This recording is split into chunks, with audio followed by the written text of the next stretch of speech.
Hi, welcome to the Gun Room. How are you out there, people? I'm with Mitch. How are you, Mitch? I'm not too bad. Thanks again. And I'm also with Jay, minus his flashy headboard that he goes to these holidaying gaffs. How are you, Jay? Yeah, all good. Thank you. All good. They're just absolutely massive. As we just said, these headboards are huge, aren't they? They go from the floor to the ceiling. What's going on? Anyway, let's crack on. Got lots to get through. Transfer rumours in 6 or less words. I've come up with 2. One's related to Arsenal and the other one is not. So the first one, non-Arsenal, is Jose Mourinho to Newcastle. Any views on that? Mitch, you go first, Mitch. Stick with Eddie Howe. I think it's more interesting to go with the young guy than I'm tired of Jose. I'm tired. Yeah, he's had his day, hasn't he? I just went with no way Jose or Jose because he hates Jose because it's Argentinian apparently.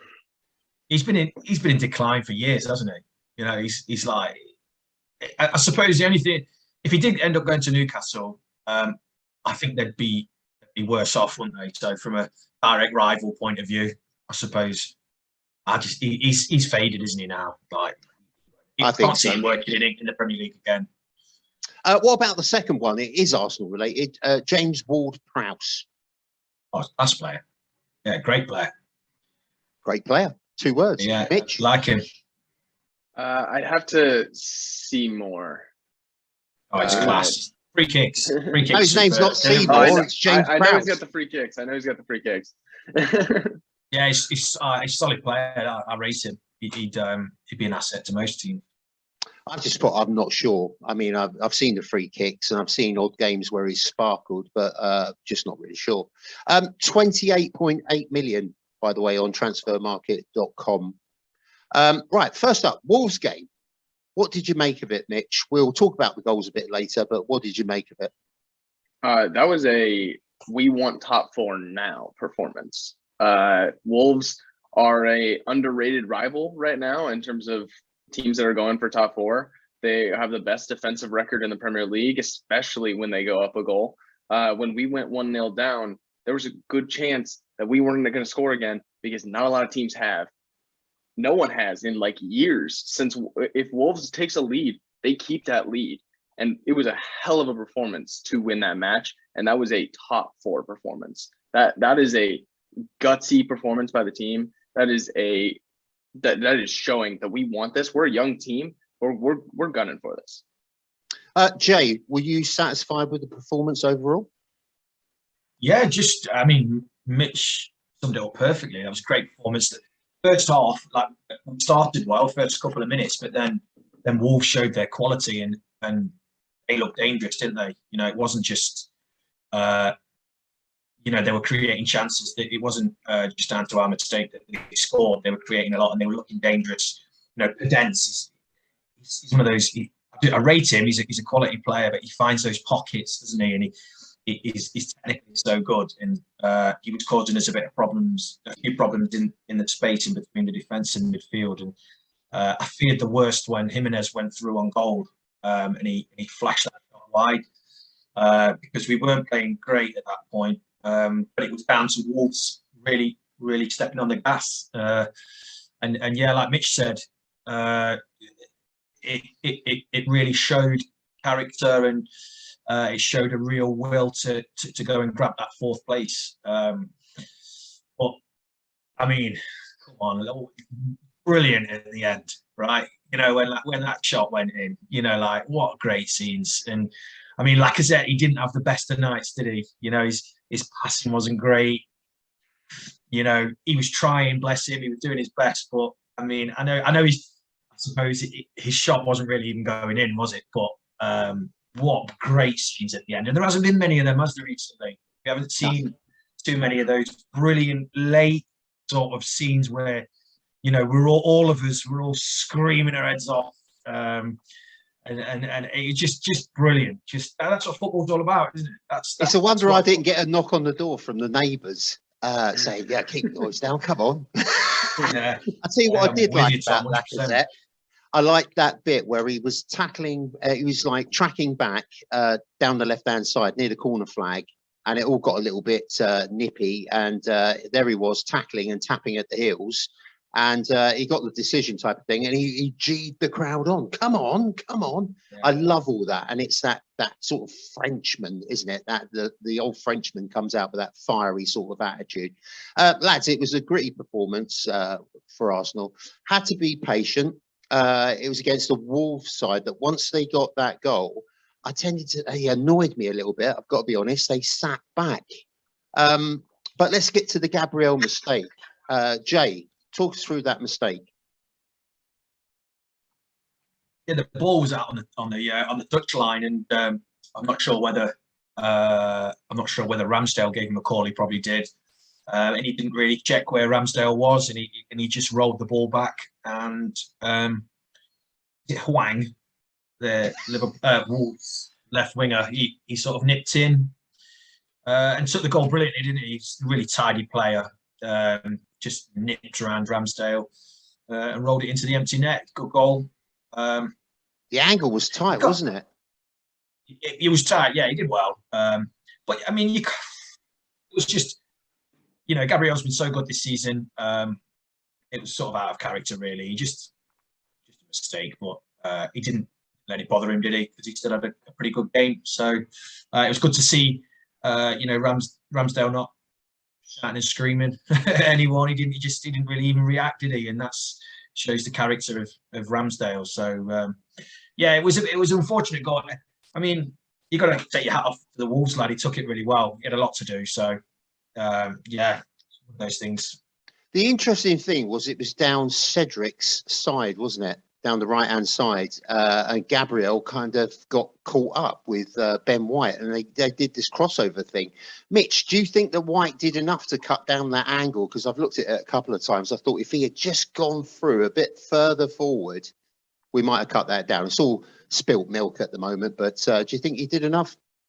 I haven't really seen the play. I haven't watched White enough on that play to really know, but I think it was really, really good pressing by Wolves, like really good pressure by Jimenez to put Gabriel in that kind of position, and then really good instincts by Huang to come in and finish that.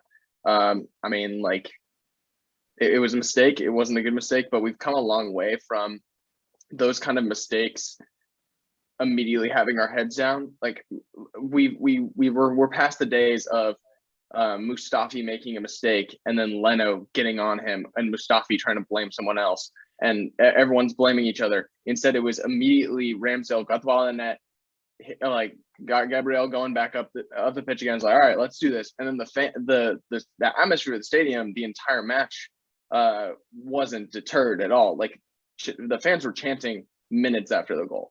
And I can't imagine that hurts the team. The Emirates has been a huge part of our success at home this season, and it's been great to have the fans back. I'll tell you what, you mentioned Mustafi. It used to be great, didn't it? Because if anything happened, he'd just sort of look at someone and go like this, well, it wasn't me. 9 times out of 10, it wasn't. On the podcast last week, we were talking about time wasting. Wolves did a lot of that. Come on. I mean, we could have made a whole podcast last week if they had played. The game made me see, for a lot of reasons, the Martinelli early penalty, which I believe still was. What else was there? The referee lost control, I felt, as well, especially when it came to the substitution. I mean, that just went on forever, didn't it? I thought, Christ, I'm going to have to go to bed about midnight. And there was also that yellow card for Saka I wasn't very happy about. Talk me through what you weren't happy with, Jay. Well, yeah, the obvious one is the substitution, isn't it? It was, why the referee couldn't take control of Jimenez and said, you need to go off that side, and even if he ended up not being the one that got subbed, didn't he? But I think they were just playing for time, and it was just poetic justice that the time that they tried to waste, we ended up capitalising on. I mean, as the game ticked on, just slightly deviating away from your question, did you think we were going to get an equaliser, let alone a winner?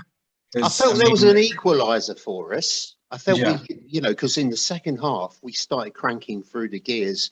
And on my notes, I mean, Partey started coming into his own.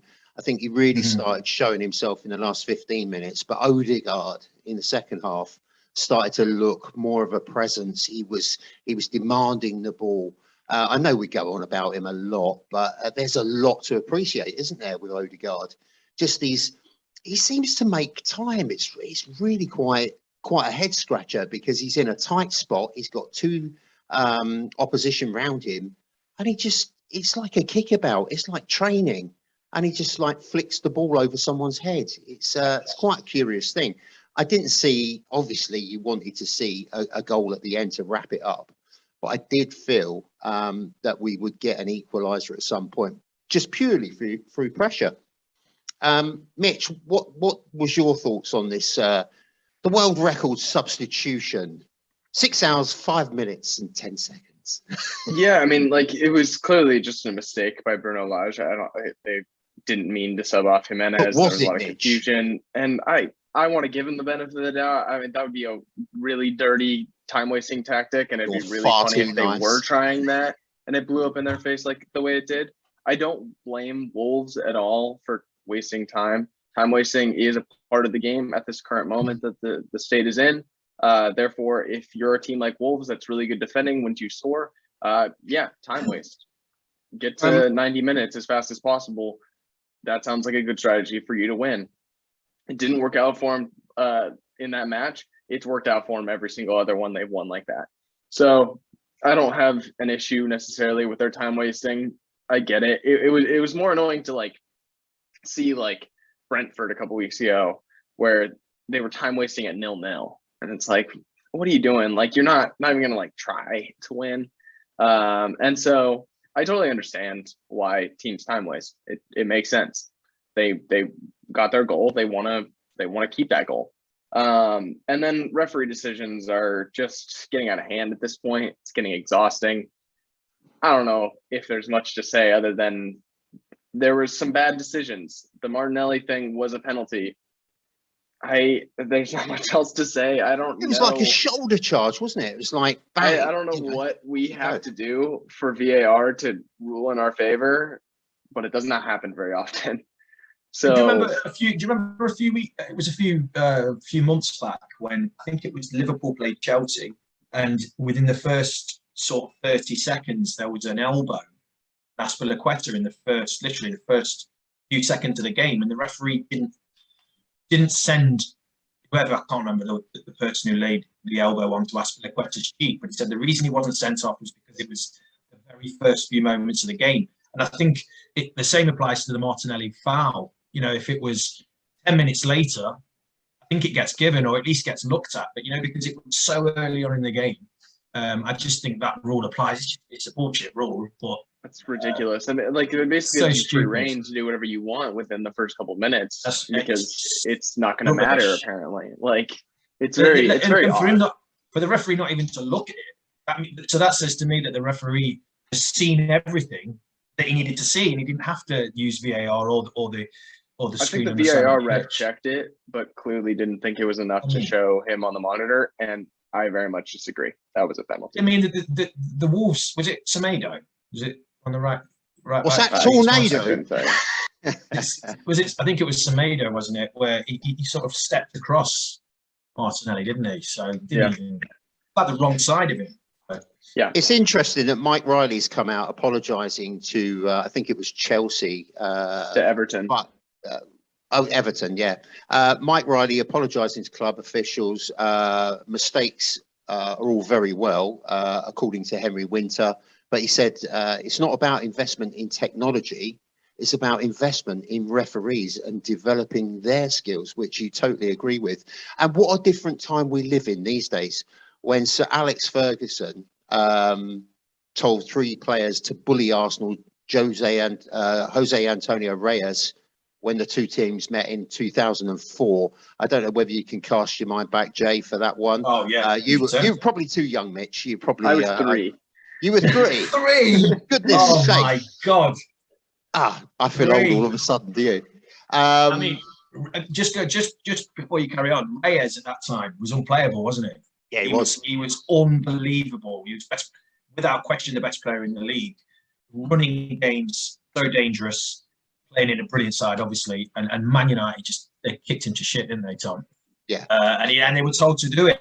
And like you say, what a different time. What a different time. Yeah, they won 2-0. But I mean, if you're looking at decisions now, and we look at the Martinelli sort of shoulder charge or whatever you want to call it, there should have been multiple cards for that one. There was Neville's, there was the two Nevilles, Rooney and Ferdinand. Really blatant stuff.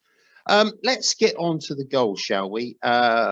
We had to wait quite a while to get that equaliser. Arteta brought on Pepe and Nketiah for the breakthrough, and it came in the 82nd minute. Jay, walk us through that goal. Hell of a goal. Yeah, it was. I mean, Pepe looked quite dangerous, I thought. Caused them. He's obviously, he's constantly being described as having that chaos factor, and he's good to bring on, isn't he? Sort of later on. And I can't remember who was it on the right side that got to the byline that cut it back. Is it Saka or Nketiah? Is it Nketiah? Yeah, Nketiah cut it back. That diagonal that's pass, didn't he? To be fair, you got to forgive me. The game feels like it was months ago. I don't know about you two, but the game feels like it. At the moment, it seems like we're playing every 2 or 3 months rather than every week. But yeah. So Nketiah cut it back. Lovely, and I thought Nketiah he did so well. One of his best performances. He looked so dangerous. His touch was really good, and he was super involved. And he was really effective from the bench. But he cut it back, and Pepe did a lovely swivel, didn't he? So difficult to do, and technically brilliant. I was going to ask you about that because you're a striker or was a striker, well, and it's a touch. In years gone by. It's a hell of a skill to do that. Yeah. And every time you watch it, you can appreciate just how difficult that was, and he put it in, and I mean, you live in hope that he can kick on now, don't you? Because what an asset you could have if he can impact games to that extent in the last sort of 14 games of the season or whatever it is. So lovely goal, and I mean, at that point, I had almost given up hope of even just getting an equaliser. I just thought it was just going to be one of those games. But lovely goal, brilliant, jumping around like a crazy man. Yeah, the neighbours were really pleased. Mitch, let's push on to the final push. 90 plus 5. Relive that goal for us. The goal that I wanted to be Lacazette's, but apparently it wasn't. It was Sarr's. We can give it to Laka. Yeah, I think so as well. I mean, what's this? The goalkeeper he was low as well. I mean, I've got to watch it back again and again, and I haven't changed my opinion because he's quite low, and he gets his hand to it, and it just goes in the net. But I think it came off a shin as well, didn't it, Mitch? I think if Saw doesn't touch that, I think that's a Bukayo Saka header goal. I think that's what it ends up being, which would have been cooler. I'm gonna be honest. That would have been fun. But I haven't celebrated a goal like that. Last minute goals are always just so fun. Like Aubameyang's last minute goal last season in the Europa League against Benfica, I think it was the goal against.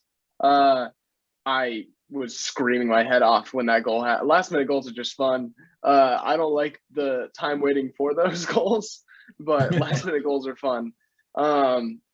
The crowd, I keep going back to the crowd, but oh my God, I wish I was at that game because the roof came off the stadium when he scored that.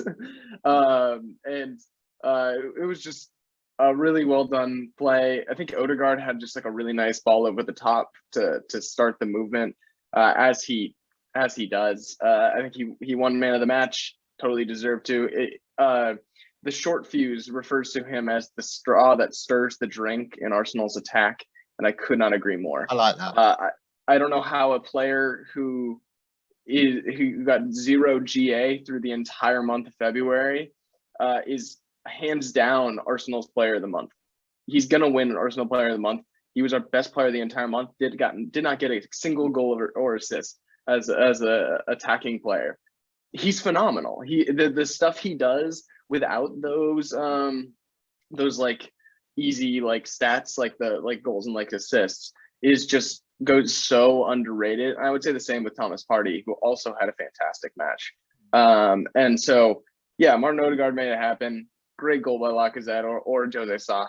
And I wish it was a Bukayo Saka header. I tell you what, the one of the atmospheres, there's loads down the years where I've been there and it's been electric, but it was at Wembley. It was Man United versus Arsenal. We went 2-0 up. They scored 2, and it was the late goal with the great Liam Brady. And that goal went in. Alan Sunderland, wasn't it? The goal went in, and my arms went up. I was shouting. I was like, ah! But unfortunately, I was in the Man United end, so it wasn't a good do. Got some other things here as well. Arsenal fans are moaning about Aubameyang rattling in the goals. He's got 5, I think, in 6 games. Come on, most of them are Spanish plumbers, aren't they? Apart from the big teams, there's like you can't make a comparison between the Spanish league and the Premier League, can you? I think there's just so many different factors that result in a player playing well. I tweeted this yesterday. There's just too many variables to say, like, yeah, he wasn't performing well at Arsenal. He's now performing well at Barcelona. Great. He's in a different system that suits his skills more. He's not required to do things that he's not really good at. Probably easier opposition, different teammates. There's so many different factors on why he's playing well. I'm personally super happy for Pierre-Emerick Aubameyang. I'm so happy he's playing well. I'm so happy he looks happy playing. And I'm also happy that Arsenal's doing really well without him. We didn't really need him. Yeah, let's be fair. He's had no impact, was he? In the times he was on, he was a passenger. Yeah, we've improved a lot, and he's improved a lot. This seems like a win-win thing. But people who have an agenda will always try to drive that agenda. And it's normally against Arteta, isn't it? Yes.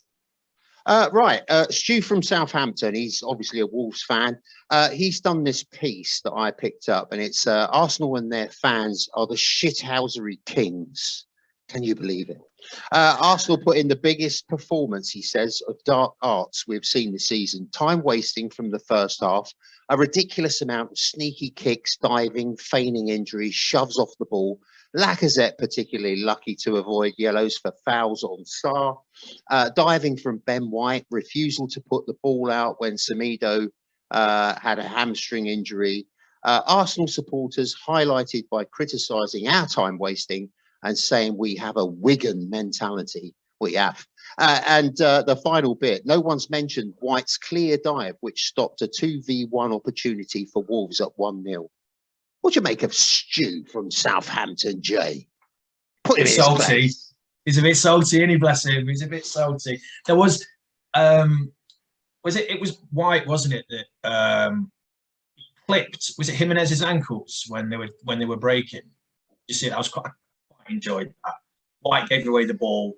I think, was it Jimenez getting away from him and he clipped his ankles? I did enjoy that. I like the odd bit of shithousery. We've been lacking in it. How many years have we been? Have we had that soft underbelly that other teams would just take advantage of? You know, that flakiness, you know, about us. And surely, you know, ultimately that was one of the main aspects of the team that Arteta obviously wanted to change. You need a little bit of nastiness, a little bit of gamesmanship that every other team has. And, you know, for all of Liverpool's great attacking play, they still have Fabinho, who's a dirty bastard, and they still have, like, you know, Van Dijk's a really strong, aggressive defender, but he doesn't take any crap. Even Robertson at left back is dirty, you know. They don't come more dirty than Maguire, do they? God almighty, he's a dirty toe rag. Bruno Fernandes, he's got a nasty little horrible side that, you know, but he affects games and he's one of the Premier League's best midfielders. So we definitely needed that element. I mean,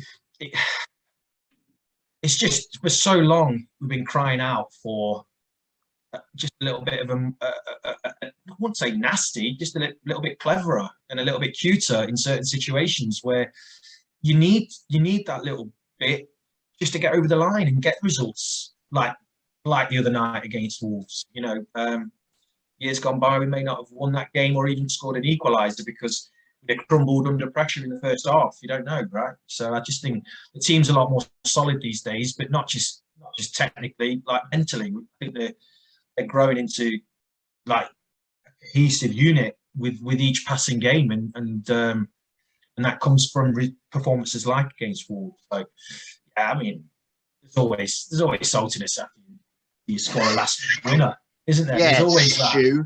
that. There's always that. Lads, I don't know whether obviously you're anticipating the Amazon Prime program, All or Nothing, with the Arsenal version. That's going to be a hell of a thing, isn't it? 3 losses, red cards, sending offs, all this sort of Aubameyang stuff. It's going to be brilliant. It's going to be unmissable. But I needed to get a vibe about this program, so I watched That Mob. I watched their version. I watched just a couple of episodes. But there's a bit in there, and I'm hoping that the Aubameyang saga is included, because there's a bit with Dele Alli where Mourinho comes in after Pochettino leaves, and they have this kind of chat, and he's having a chat with Levy about his performance and consistency and all that sort of thing. So it would be really fun to get that included. There was a really good scene in there, I've got to tell you, where Dele Alli is on the bench and he's having a bit of massage and all this sort of thing. And the only thing on his mind is how you use your toothbrush. He wanted to know whether you put water on it first and then the toothpaste and a bit more water. And that was it. If you haven't seen it, it's worth just tuning in for that. Now, let's just get on to the serious stuff. 107.3 million we've got losses of. It's incredible, but this comes at a time when we're putting ticket prices up by 4% as well.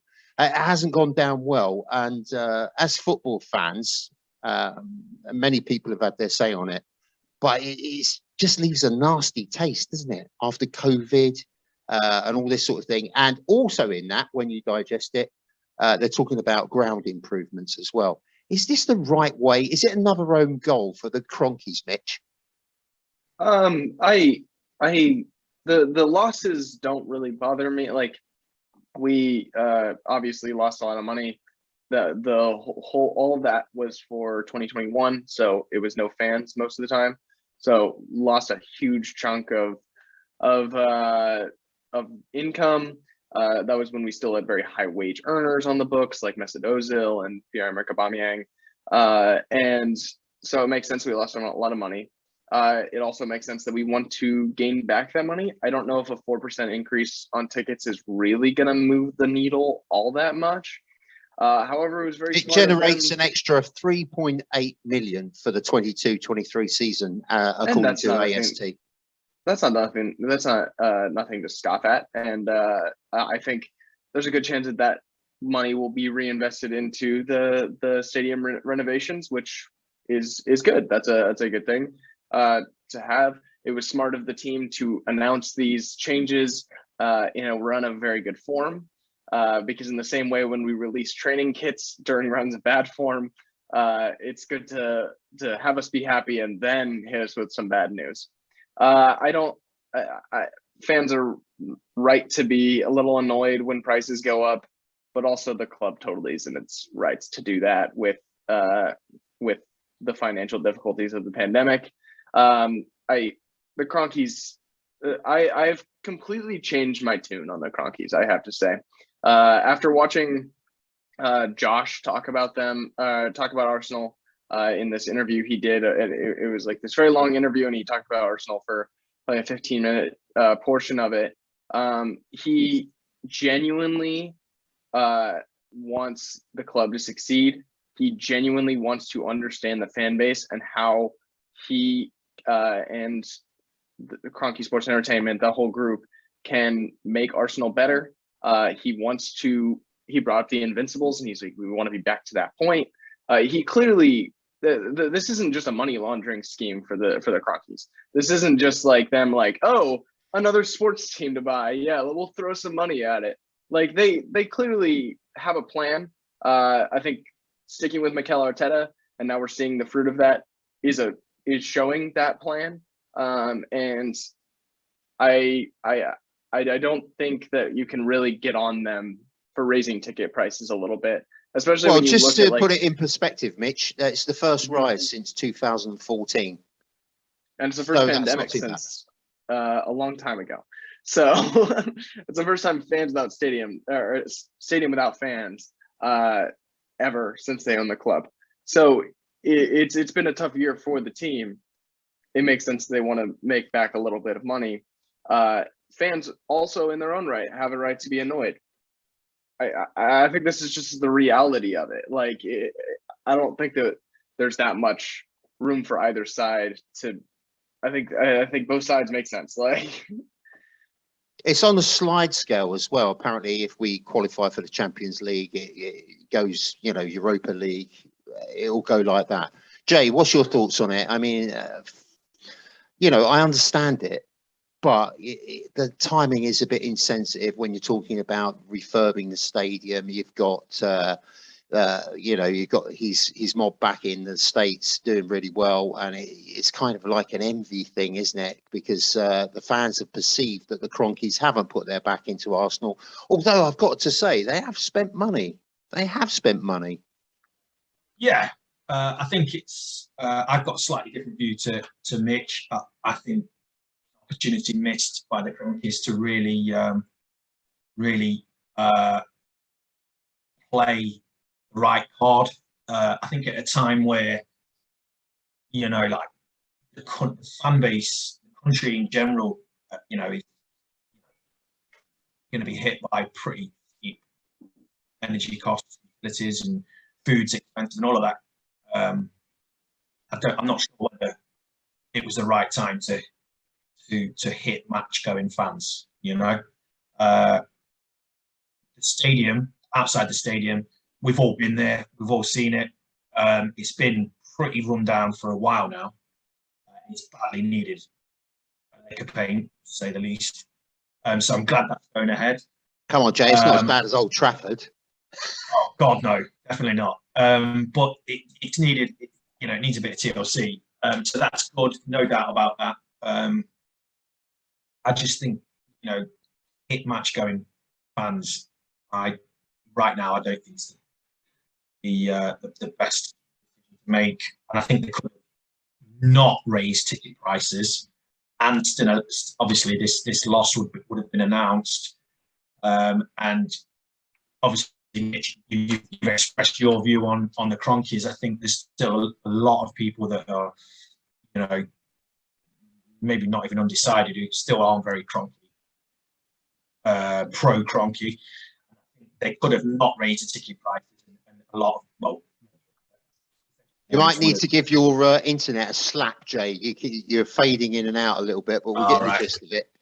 Just give it a little tickle. Just bear with me. Let me try again.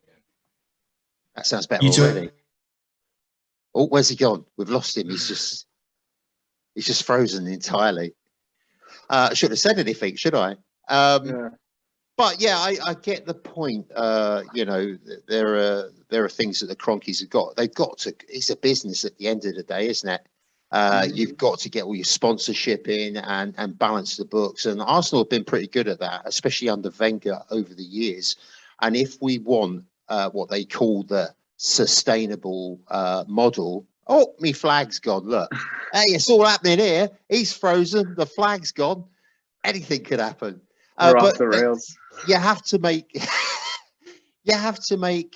things work for you. And after 2014 was the last time they raised prices, so it's kind of it's to be expected, I guess.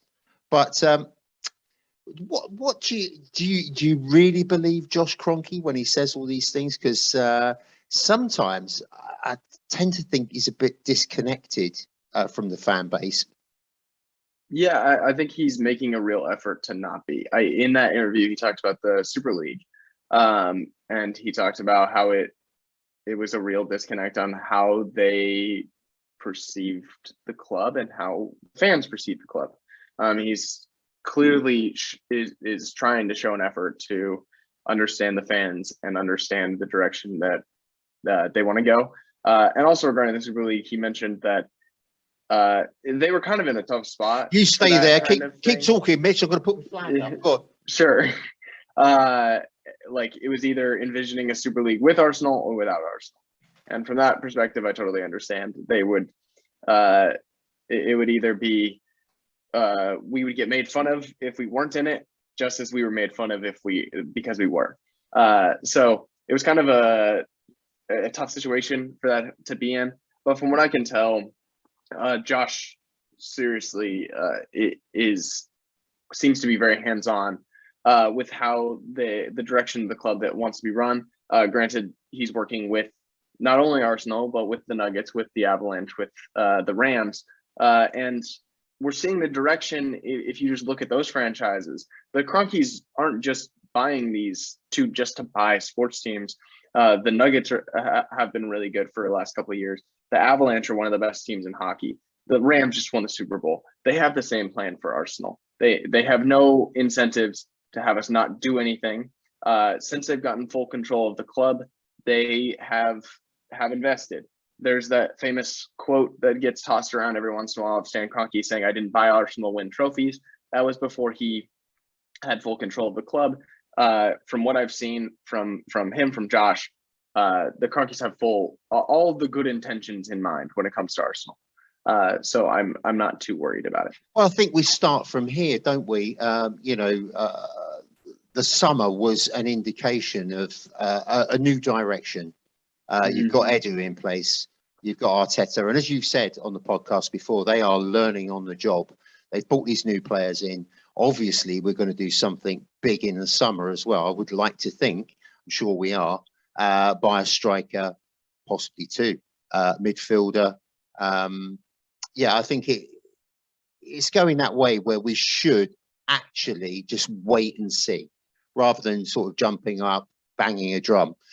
Well, Jay's disappeared on us, and I was going to ask a very poignant question. Would you prefer to have, out of the two, Wenger's midfield or George Graham's back four? Or, well, actually, it was a back five. So you were probably about, 9 months old or something? What year was conceived? I don't think I was alive midfield, when George Graham was I don't think I was yeah, alive. You certainly weren't around then, my friend. But it was interesting because Sportskeeda put together the best midfielders under, I don't actually agree with what they put together, but the best 5 midfielders. So in there you've got Mesut Ozil, who was a great player when he played, Freddie Ljungberg, Cesc Fabregas, Patrick Vieira, amongst those, and Robert Pires. So it is a spectacular midfield, but then you've kind of got to balance that with George Graham's, and you'll have to go on historically with this. David Seaman, Lee Dixon, Tony Adams, Steve Bold, and Nigel Winterburn. It's quite an interesting thing. David Seaman? Yeah, David Seaman. He was a goalkeeper. I thought he was a goalkeeper. Yeah. Yeah, but I'm saying it's a back 5. No, he was goalkeeper, but we called it the famous 4, but it's actually 5 because you had 5 midfielders as well. Oh, this is a defense for them and then midfield Mitch, for Wenger. Okay, got it. Yeah, sorry. And it was just an interesting one to see whether if you could go back and scoop these people up back in time, which era you would go from. But I was quite upset to see that Santi Cazorla wasn't in there because he was a hell of a player. And he's someone that we never replaced. A bit like Jack Wilshere. When these players go, he's coming back, I think. He's put another shilling in or whatever it is. Is he? No? We'll just carry on. Yeah, there's players that you can't replace. And Patrick Vieira was one of those. I think Wenger, after Vieira left, Wenger spent a lot of time trying to find a player with equal skills to put in that midfield because he held everything together. You know, he was good at the back. He mopped up. He was aggressive. He took the ball forward and he could run the length of the pitch and score as well. He had everything going for him. Jay, we were just saying, which out of the following would you have? Would you have Wenger's top midfield, and I'll read you out who's in that, or would you have the famous back 4/5 with David Seaman included? So it's from Sportskeeda. They've included Mesut Ozil, Patrick Vieira, Cesc Fabregas, Robert Pires, and Freddie Ljungberg. And obviously, you know the back five. Mitch is a bit too young for this. David Seaman, Lee Dixon, Tony Adams, Steve Bold, and Nigel Winterburn. It's quite a hard one, isn't it? That is a hard question. It's tough. I was just saying as well, Santi Cazorla didn't even get a sniff. I reckon out of those two, to add to the current team, I'd probably go for the midfield. I think the defence is definitely moving in the right direction. But if we had I mean, both are superb, but I'd probably go for the midfield. I know you were just talking about Vieira when I just managed to get logged back on. If anyone's listening to this who works for Premier Inn, your Wi-Fi is anyway. Absolute third. But yeah, I'd go for the midfield. Like you said, you touched on Vieira. I mean, God, what a midfielder! He was just immense. He didn't matter who he played with. He formed a great partnership with Petit in the early days in the late 90s, and then with Gilberto, didn't he? And he was just absolute legend. Right. Well, lads, I think we've come to the conclusion of the podcast. Let's just wrap it up. Who we got next? Can't remember. It's one every 6 Watford. months, isn't it? Watford. And that's Woy, isn't it? Woy Hodgson. So how do you fancy our chances against... didn't they get spanked 4-1, wasn't it? By Palace. They also drew 0-0 with United. So I anticipate a pretty easy win. I'm not convinced by Roy Hodgson at all. I don't think he was a good hire by them. They could have gone in way more interesting directions, but Watford loves going through managers really, really quickly. So third one in just this season. They've got a couple of really good attacking players, and Emmanuel Dennis and why am I blanking on the other one's name? But they've got some decent players. I don't anticipate them being too much of a challenge for us like they were for United. And I anticipate 2-0 win. That'll be my prediction. Yeah. Man United coming up as well, further down the line, but that will be a key game, won't it, Jay? That will be sorting us out because apparently they're all saying that Man United are in the top slot for that fourth position. So if we can actually win that and actually dominate them and turn it on, that will just put us in top draw, wouldn't it? Yeah, always. I think more importantly, we've just got to win the games in between. We've got to Watford. We've got to start well and get a result. Oh no! Right, I better call it a day. I'll tell you what it sounded like. It sounded like you were in the bath and you were trying to do your bit underwater. 8 Premier Inn. Yeah. They never stay in. We do too. Thanks, Jay, for coming on. You actually, at one point, you went static. And we just looked at you admiringly. One thing to tell you as well, when we set up the YouTube version, it does a freeze frame. And there was one of Mitch looking like he just split up with his girlfriend. There was one of me looking like I'd opened a bank statement. And you the only one that had a smile on, Jay. You had a really good grin on. So whatever you were doing, well done. Thanks, lads. It's been a pleasure. Been a good one. See you next time. Take care.